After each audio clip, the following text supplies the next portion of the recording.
My name is Michael Herriges. I'm a postdoc in the Cotton Lab at Boston University.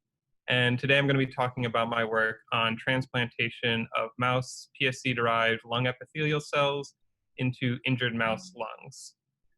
Now, in the Cotton Lab, we have a lot of interest and expertise in differentiating mouse and human PSCs into various lung epithelial lineages, with one of the ultimate goals being transplantation of these cells as a therapy for human lung injury or disease. As a first step in this very long process, we decided to start with mouse-into-mouse transplantations. We did this for several reasons, the main ones being this allows us to do syngeneic transplants, so we can see how our donor cells behave in an immunocompetent environment. And also down the road, we can look at various mouse models of pulmonary diseases to again see how our cells behave in those disease contexts. Now, the first question is, what type of cell did we want to transplant? And for this, we took a lot of inspiration from a 2017 paper where the authors were able to culture primary lung epithelial cells, known as TIP cells, in a lung progenitor media that they developed. This media allowed them to expand these cells while maintaining their progenitor cell fate, and they could then be transplanted orally into injured mouse lungs, where they eventually gave rise to cells expressing alveolar type 1 and type 2 cell markers. So this was very encouraging, but we wanted to verify this in our own hands. So using their protocol, we generated a donor cell population expressing a ubiquitous GFP protein. We transplanted 200,000 of these cells into injured mouse lungs, and after 64 days, analyzed these lungs by immunohistochemistry. We were happy to see the presence of GFP-positive cells within these recipient lungs, and as indicated by the yellow arrowheads, we had some cells that were thin with expression of potoplanin, characteristic of alveolar type 1 cells, while other cells, indicated by the white arrows, were more cuboidal with punctate expression of surfactant protein C, characteristic of alveolar type 2 cells. So altogether, this suggests our donor-derived cells were differentiating into something similar to the endogenous cell types. So this was very encouraging, but now we wanted to see, could we generate a similar cell type through differentiation of mouse ESCs?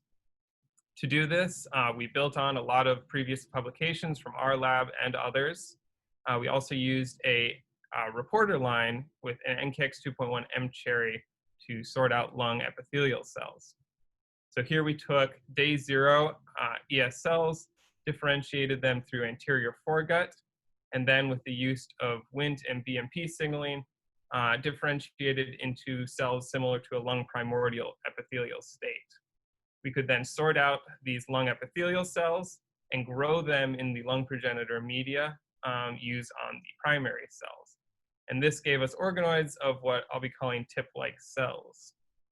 So here are some pictures of these tip-like organoids, as well as the NKX 2.1 mCherry fluorescence. And you can see by these images, as well as by FACS sorting, that the vast majority of these cells are maintaining NKX 2.1 mCherry expression and EpCAM, suggestive of lung epithelial cells. We then went on to do some basic qPCR characterization of these cells, and I'll just be showing a few of the markers we looked at. But here we're comparing day 0 ES cells in white, the midpoint lung primordial cells in orange, and then the final product, the ES-derived tip-like cells in red. And these are being compared to primary controls of cultured embryonic tip cells, as well as more mature adult airway and alveolar epithelial cells that were freshly collected. So first off, NKX 2.1, lung epithelial marker. We see very similar levels of expression in our ES-derived and primary tip-like cells. If we then look at markers of the tip cell lineage, such as SOX9 and ID2, we see both genes are highly expressed in both the ES-derived and primary tip-like populations. In contrast, if we look at markers of more mature alveolar epithelial cell types like type 2 and type 1 cells, We see some of these markers are expressed in our ESC-derived cells, but at much lower levels than the mature alveolar epithelium. And this is good because, again, we're aiming for a progenitor cell state, not the final adult cell type.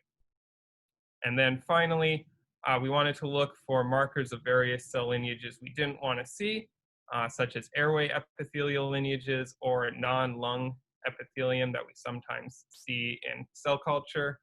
And happily, we did not see expression of any of these genes at high levels in our ESL-derived population, suggesting we weren't getting contaminations.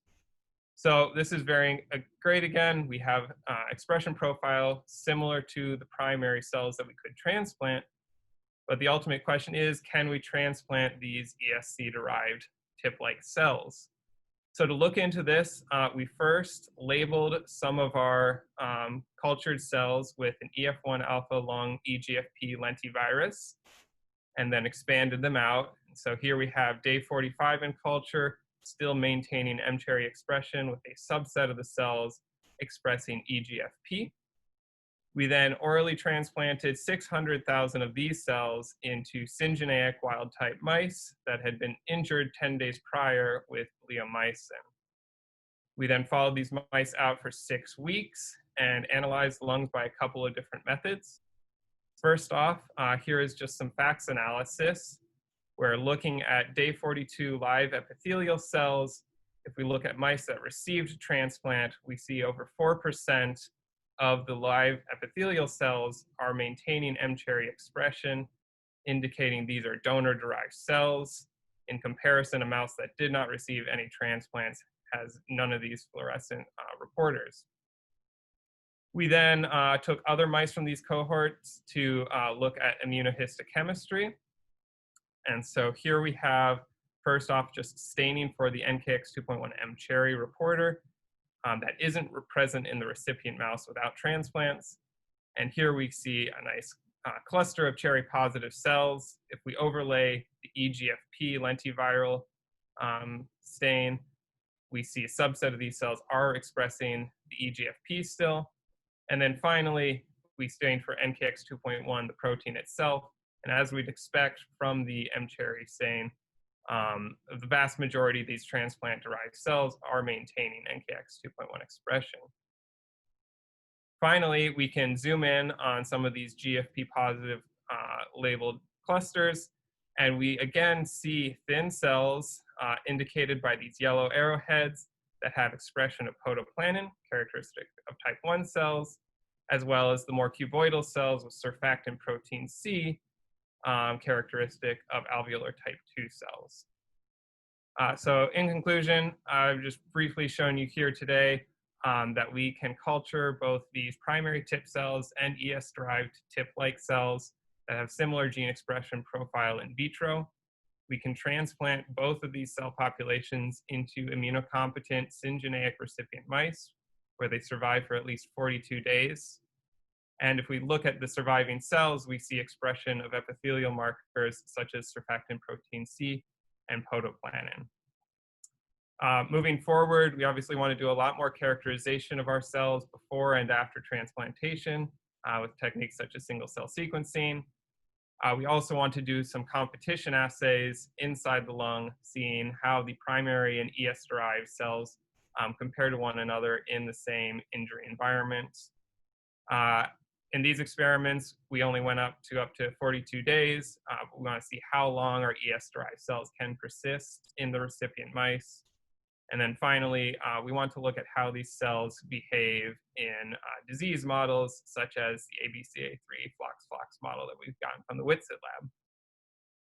And with that, I just wanted to thank everyone in the Cotton lab, especially Daryl. I wanted to thank the Economo lab and all the other labs at the CREM here in BU, as well as our collaborators at other universities. Thank you, and happy to answer any questions.